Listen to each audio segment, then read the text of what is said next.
Kita beralih ke Bali. Pemirsa, warga hingga TNI melakukan aksi bersih-bersih sisa banjir bandang di Pasar Kumbasari dan Pasar Badung, Denpasar, Bali pada Minggu pagi. Dibutuhkan waktu beberapa hari untuk bisa membersihkan sampah yang volumenya mencapai ratusan ton.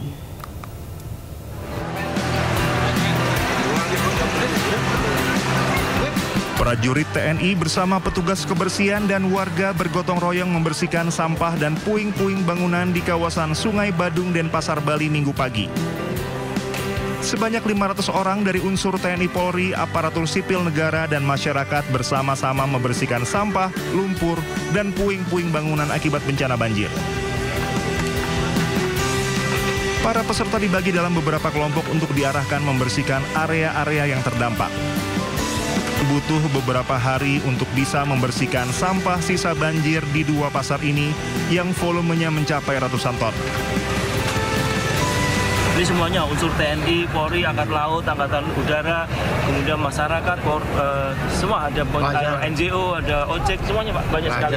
Ada pencak silat, jadi semuanya dilibat, pokoknya semua pihak wajib bergawe bersama. Ini mungkin perlu beberapa hari ya Pak untuk menyelesaikan sampah-sampah yang masih tersisa di sungai-sungai dan drainase yang menyumbat air, karena kemungkinan hujan masih tetap turun. Hari ini kita melakukan kegiatan pembersihan kurang lebih bergabung semua komponen masyarakat, termasuk juga TNI, kami kerahkan kurang lebih 5 SSK, yaitu 500 orang. Sehingga bukan hanya sampai di sini saja, tapi berlanjut sampai dengan bersihnya pelaksanaan kegiatan ini bersih betul total, sehingga para pedagang di Kumbasari termasuk juga para pedagang di Pasar Badung lebih cepat beroperasional. Pasar Badung dan Pasar Kumbasari adalah lokasi yang terdampak banjir bandang cukup parah.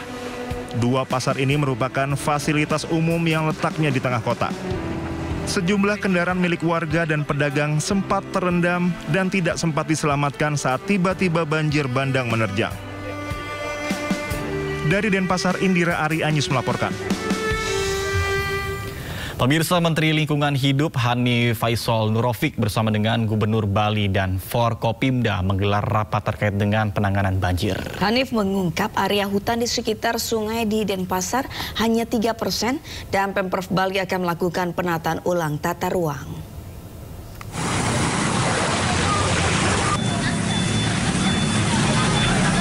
Menteri Lingkungan Hidup Hanif Faisal Nurofik menggelar rapat bersama Gubernur Bali Iwayan Koster dan Forkopimda pasca banjir besar di Bali. Dalam rapat tersebut mengungkapkan bahwa area hutan di kawasan sungai-sungai di Denpasar hanya sekitar 3%. Dari 49.500 hektar kawasan di sepanjang Das Ayung, kini hanya tersisa 1.500 hektar yang dipenuhi pohon.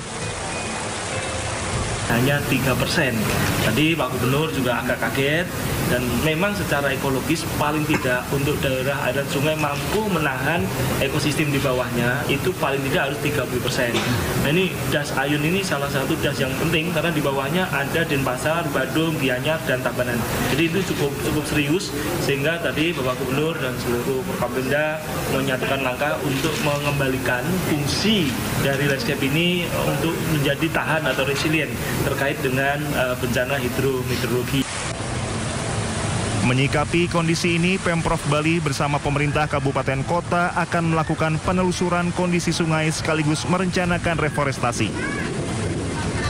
Maka momentum ini, banjir yang terjadi yang begitu besar, itu supaya menjadi pelajaran berharga bagi kita semua untuk memiliki tanggung jawab bagaimana menjaga alam Bali ini agar ekosistemnya terjaga dengan baik sehingga tidak mengganggu kehidupan masyarakat dan mengancam generasi ke depan kita. Banjir besar terjadi setelah hujan deras mengguyur Bali sejak 9 September yang menyebabkan sejumlah wilayah di Bali terendam banjir. Dari Denpasar, Indira Ari Anyus melaporkan. Gelombang Rossby penyebab banjir Bali dan NTT telah bergerak ke Pulau Jawa. Warga Jawa Timur, Jawa Tengah, dan Jawa Barat waspada hujan lebat yang bisa menyebabkan banjir seperti Bali dan NTT. Di samping BMKG menyebut gelombang Rossby pemicu hujan lebat di Bali dan NTT yang menyebabkan banjir besar. Belasan nyawa tewas akibat banjir di kedua wilayah. Kini gelombang Rossby memang sudah hilang dari langit Bali dan NTT. Tapi data BMKG menyebut gelombang Rossby yang memicu awal hujan di langit bergerak ke Pulau Jawa. Warga Jawa Timur, Jawa Tengah, dan Jawa Barat harus waspada tingkat tinggi dalam 1 pekan ke depan. Karena bisa jadi hujan lebat dengan durasi lama bisa tiba-tiba datang dan menyebabkan banjir seperti Bali dan NTT. BNPB sudah mendeteksi pergerakan gelombang Rossby ke Pulau Jawa. Modifikasi cuaca pun dilakukan.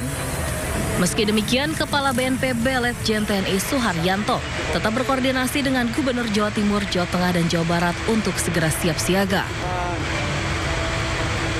Banjir membuat sejumlah wilayah di Bali dan NTT lumpuh. Belasan nyawa melayang dan bangunan hancur. Antisipasi dini teror gelombang Rossby di sejumlah wilayah setidaknya bisa meredam jatuhnya korban jiwa. Tim Liputan iNews melaporkan.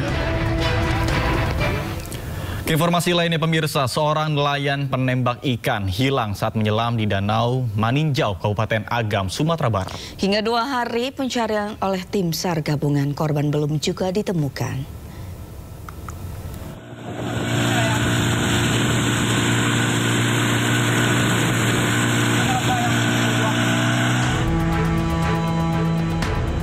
Seorang nelayan penembak ikan hilang saat menyelam di Danau Maninjau, Kabupaten Agam, Sumatera Barat. Korban bernama Dodi Prinando, 40 tahun, dilaporkan tenggelam dan hilang saat menyelam untuk menembak ikan bersama rekannya. Rekan korban mengaku telah mencoba mencari, namun usahanya sia-sia. 5 personel pos SAR Pasaman melakukan pencarian terhadap korban dengan membawa sejumlah peralatan penunjang seperti perahu karet, perlengkapan medis, dan drone thermal. Pencarian itu difokuskan kepada titik terakhir korban dinyatakan tenggelam menggunakan LCR dari Basarnas dan juga perahu dari BPBD Kabupaten Agam. Kemudian kami juga menurunkan 1 drone thermal untuk memantau dari udara. Namun sampai dengan pukul 18.00 operasi ini dihentikan sementara, korban masih belum ditemukan. Tim SAR bergabung dengan unsur terkait mulai dari BPBD, Polairut, Damkar, aparat nagari hingga relawan. Hingga saat ini, tim SAR gabungan masih bersiaga di sekitar lokasi dan melanjutkan pencarian. Pemirsa, seorang warga negara asing asal Belanda terjatuh dan mengalami patah kaki saat tengah berwisata di air terjun Lobongo, Taman Nasional Boganinani, Wartabone, Kabupaten Bone, Bolango, Gorontalo. Proses evakuasi berlangsung dramatis.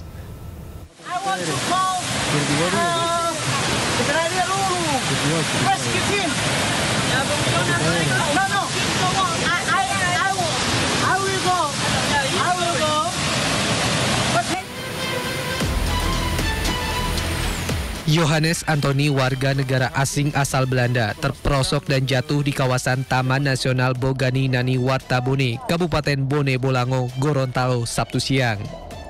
Sebelumnya korban bersama istri tergabung dalam rombongan wisatawan berjumlah 19 orang hendak mengunjungi air terjun Lombongo. Namun saat mendaki lokasi air terjun, korban berusia 68 tahun ini terjatuh hingga mengalami patah tulang bagian paha. Proses evakuasi dilakukan oleh tim SAR gabungan.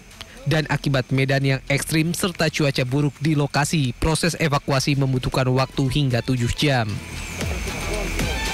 Itu sekitar 5 kilo, tapi karena medannya yang cukup sulit dan menyeberangi beberapa sungai untuk mengevakuasi korban, dan dievakuasi dari sore hingga malam tadi, dan pada saat malam agak sulit karena penerangannya kurang dan melalui beberapa ketinggian, terus turun lagi ke sungai dan menyeberangi sekitar 6 penyeberangan sungai. Usai dievakuasi, Johannes Antoni dibawa ke rumah sakit guna mendapatkan perawatan medis.